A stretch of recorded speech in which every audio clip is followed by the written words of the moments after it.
Olá pessoal, eu sou o Marcelo Apson e sejam bem-vindos ao Canal Literário. Pessoal, hoje resolvi fazer um vídeo diferente, tô sem livros aqui, na verdade tô com um celular, isso é porque hoje nós vamos responder as suas maiores dúvidas que vocês tiram pelas outras redes. Essa é uma nova série, se vocês gostarem a gente vai fazendo mais. Mas antes, se você é novo no canal e gosta de resenhas de grandes clássicos da literatura, já peço-lhe a gentileza de se inscrever e deixar sua curtida. E antes de prosseguirmos neste vídeo, uma dica rápida de nosso patrocinador oficial, Cuponomia, uma plataforma onde você pode comprar com cupons de descontos e até mesmo cashbacks. Basta você utilizar o link abaixo e você imediatamente ganha um bônus de R$5, ativar a extensão e você já pode comprar mais diversas lojas como Amazon, Magazine Luiza, Estante Virtual, você pode comprar livros com descontos e os cashbacks vão sendo depositados na sua conta Cuponomia. Ao atingir R$20 você pode solicitar a transferência para a sua conta corrente, ou seja, o dinheiro volta de fato. É só usar o link abaixo. Vamos lá? Pessoal, uma novidade eu fazer vídeo com celular, então me perdoem aí. Qual a sua formação acadêmica? Em que trabalha? Bom, essa é uma pergunta que vem bastante por aqui. O canal não é minha ocupação principal, é um projeto que eu comecei em meio à pandemia, já estava na minha cabeça há um tempo e tal, e eu nem sou formado na área, inclusive essa é uma das perguntas que vocês fazem também. Minha formação é em administração de empresas e eu trabalho na área na indústria automotiva. E nas horas vagas eu vou cuidando do canal, né? E nisso, já emendando outra pergunta que vocês fazem bastante, como que eu concilio o canal com o trabalho? Eu até fiz uma piada, eu falei, não concilio, é uma bagunça. E um pouco é verdade, mas assim, evidentemente tem um planejamento, né?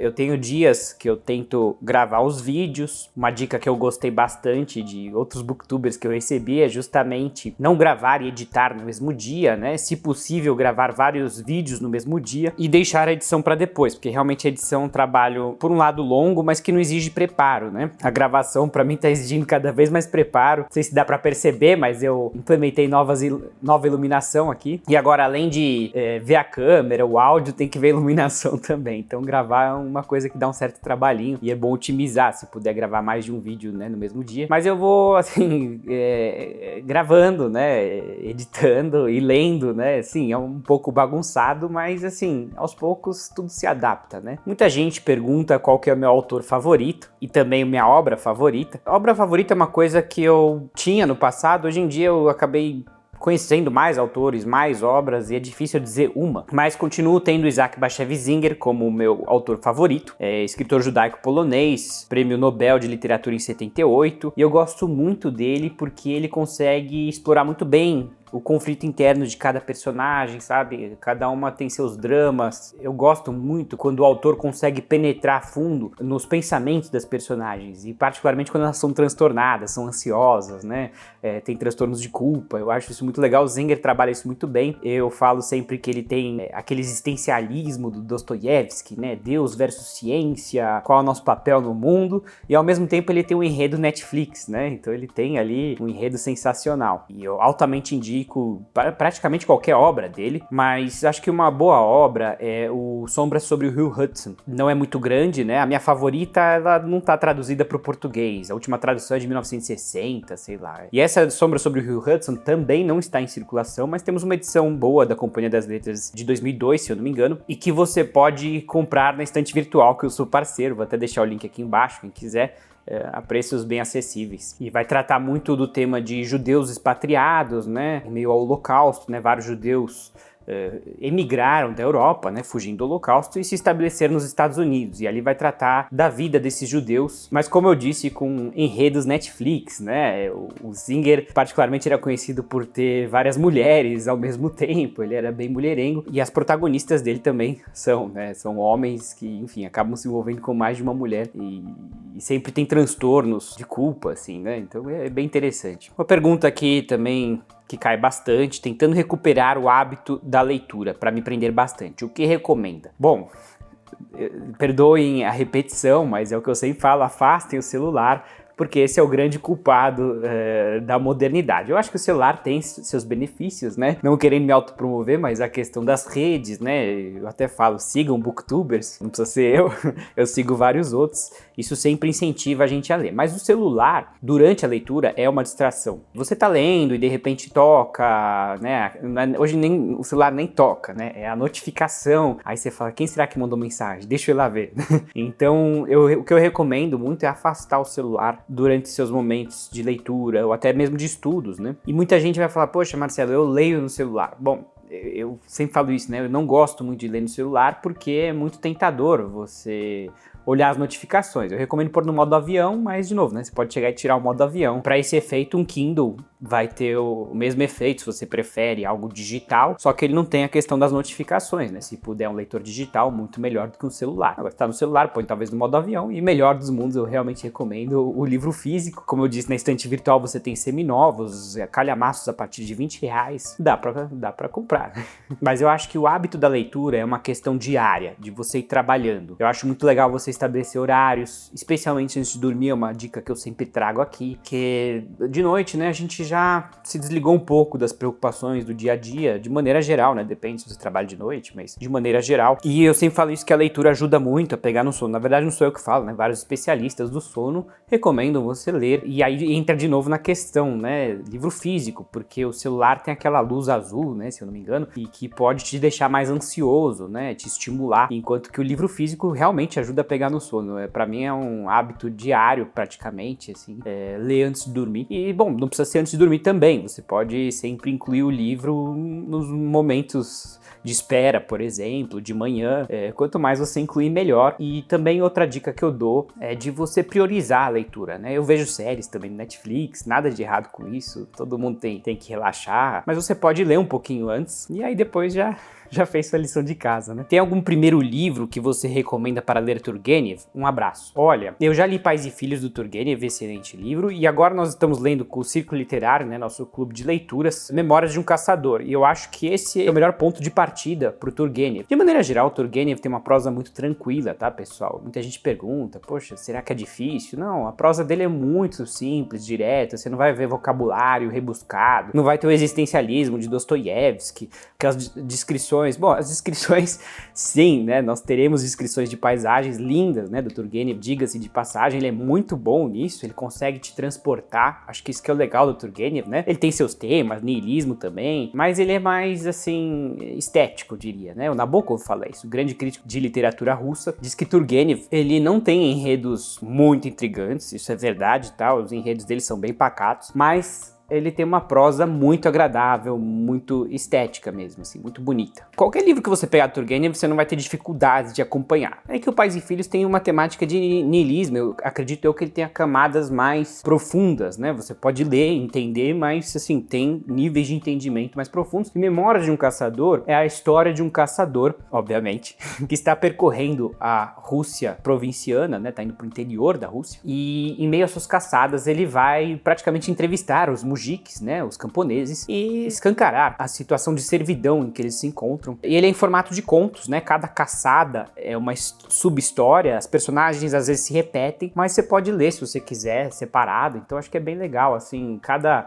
capítulo é um conto, então eu acho que é um ponto de partida muito legal, assim, né, porque contos é sempre uma coisa mais palatável, né, e ao mesmo tempo ele tem uma temática interessante, porque esse livro foi instrumental na libertação dos servos na Rússia em 1861. Ele foi publicado em 1852 e, curiosamente, ele tem esse tom de crítica muito velado. Demorou para as autoridades perceberem o potencial revolucionário dele. Então é muito legal, assim, como que ele trabalhou tom revolucionário com muita sutileza, ao ponto que passou pelos censores, né? Qual o seu estilo literário preferido? Eu respondi que o realismo, né? Sou apaixonado pelos russos, mas eu também gosto muito de fantasia, assim, né? Um dos meus livros favoritos da vida é O Hobbit. Eu li mais de uma vez, umas 2 ou 3 vezes. E eu, curiosamente, não li Senhor dos Anéis, né? Eu já vi os filmes também várias vezes. E eu gosto muito de fantasia, mas não tenho lido muito pro canal. Eu diria que realismo hoje em dia, e até mesmo realismo mágico, são os meus favoritos. Ultimamente eu tenho me aventurado no horror. Tá bem interessante também, não vou nem dizer que é horror, é praticamente gótico, né? Tô lendo, já li Frankenstein, li O Médico e o Monstro e agora tô lendo Drácula, que é um 3 em 1 da Martin Claret ali, né? Uma edição bem legal. Que esportes pratica? Bom, eu gosto muito de esportes de maneira geral, mas esportes individuais. Eu não sou muito fã de esportes em equipe, acho que eu nunca fui bom de futebol, essas coisas.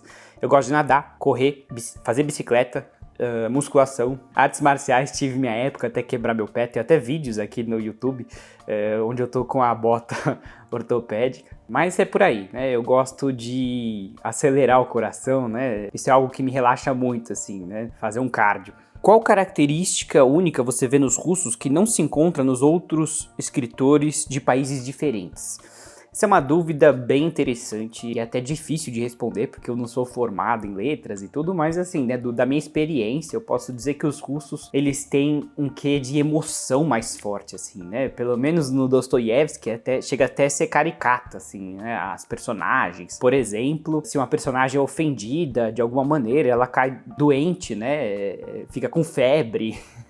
A gente vê o Raskolnikov, que, ok, ele realmente cometeu um crime hediondo, mas ele começa a ter sintomas psiquiátricos mesmo, ele começa a realmente ter muita febre, alucinações, né? Parece que os russos são mais intensos, essa que é a minha impressão, né? E tem muito da questão do niilismo, do existencialismo, assim, não que os outros escritores não tenham essas questões, mas eu sinto que os russos têm muito dessa, além das emoções, dessa questão, afinal Deus existe ou não, de alguma maneira acho que está implícito ali, se o cristianismo ortodoxo é o caminho ou não é, né? Parece que as tensões são muito grandes, assim, né? Porque o Dostoiévski e Tolstói, por exemplo, são eslavófilos, né? Fiéis à igreja ortodoxa. Parece que o Tolstói tinha até uma ideia de um socialismo utópico, comandado pela igreja, talvez, não sei.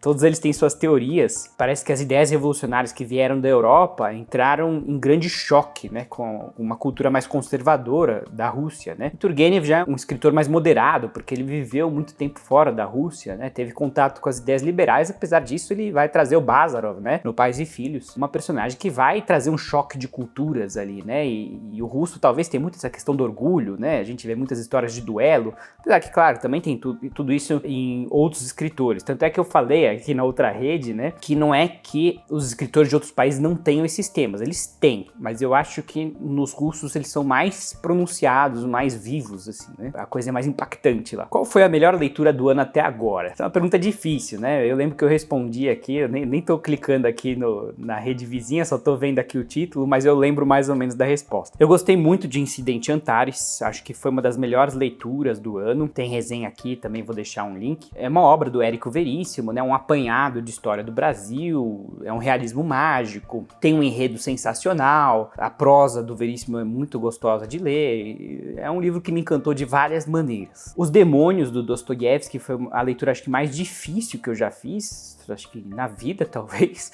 É um enredo com polifonia, né? Como a gente fala, muitas vozes ao mesmo tempo. E um enredo complicado e ao mesmo tempo pesado também. Muito carregado, eu diria até um pouco gótico, talvez, né? Agora que eu tô entrando em literatura gótica, a gente começa a fazer paralelos e associações, né? Um pouco me pareceu, assim, né? Todos os personagens tristes, transtornadas, né? E uma mensagem política, religiosa, muito forte, assim, né? Os demônios, né? Ali que o niilismo aparece com todas as cores, digamos assim, em Dostoiévski, né? Eu diria que essas duas foram as minhas favoritas. De 1 a 10, qual o nível de confusão que o Kafka tem levado o senhor? Eu honestamente passei de infinito. Então, para quem não sabe, eu estou lendo O Processo do Kafka. Eu diria que foi meu primeiro contato, porque eu já li Metamorfose, mas faz tanto tempo que eu virtualmente não lembro nada. Eu vou ter que reler, inclusive, aqui pro canal. Eu tava realmente fora de contato com o Kafka e ele tem um estilo, eu diria, único, assim, né? Inovador ali, de te deixar realmente perdido, assim, né? Eu tava até falando em outros vídeos que parece um sonho, de tão absurdo que tudo é. E a característica mais marcante de O Processo, né, é que Joseph K., o protagonista, ele está sendo acusado de algo e nem ele sabe do que ele está sendo acusado, nem os seus acusadores, né, promotores, ninguém sabe, afinal, o que ele fez, qual o crime dele. Só se sabe que ele tem um processo e que ele tem que ser acusado, ele tem que apresentar provas que o defendam de alguma maneira, ele precisa contratar um advogado, mas é muito absurdo, ninguém faz ideia o que ele fez de errado, mas é algo grave. Evidentemente há uma crítica no Kafka à burocracia excessiva, né? Uma burocracia tão absurda, né? Tantos níveis níveis de cargos, né, um em cima do outro, que quem tá lá no meio é uma engrenagem de um sistema que nem sabe o que é esse sistema, o que a pessoa tá fazendo lá. Ela só sabe o que ela tem que fazer, mas ela não sabe o porquê, como. Ela é como um robô. Existe uma despersonalização, realmente, das personagens, mas eu acho que vai muito além. Tá? Estudando um pouco de psicanálise, eu diria que ali é um enredo repleto de transtorno obsessivo compulsivo, na minha opinião, assim, né? As personagens são muito obsessivas. Em determinado momento, por exemplo, o Kafka pergunta ao inspetor se ele pode se sentar. Aí o inspetor fala, melhor não. Como se ele sentasse ali e fosse causar alguma coisa negativa, né? Não sei. Parece que todas as personagens têm isso, tem muito da questão da culpa, ela é muito bem trabalhada. Não convém aqui trazer como ela é trabalhada, acho que é uma obra muito complexa. Vou dedicar um vídeo a ela assim que eu terminar, né? Muita gente já perguntou também, e aí, já terminou? Não, ainda tô com muitas leituras, né, pessoal, ao mesmo tempo, mas assim que eu terminar, pode deixar que vai sair uma resenha legal. Já leu Demian, do Hermann Hesse? É o único livro que eu ainda não li, né, daqueles 3 ali que todo mundo lê, né? Siddhartha eu já li, O Lobo da Steppe eu li esse ano, também gostei bastante. Demian tá aqui na estante, não sei nem se tá no plástico ainda, mas eu quero ler. Eu adoro o Hesse, eu acho que ele tem uma temática única, singular, e eu gostei mais de Siddhartha, de todos eles, né?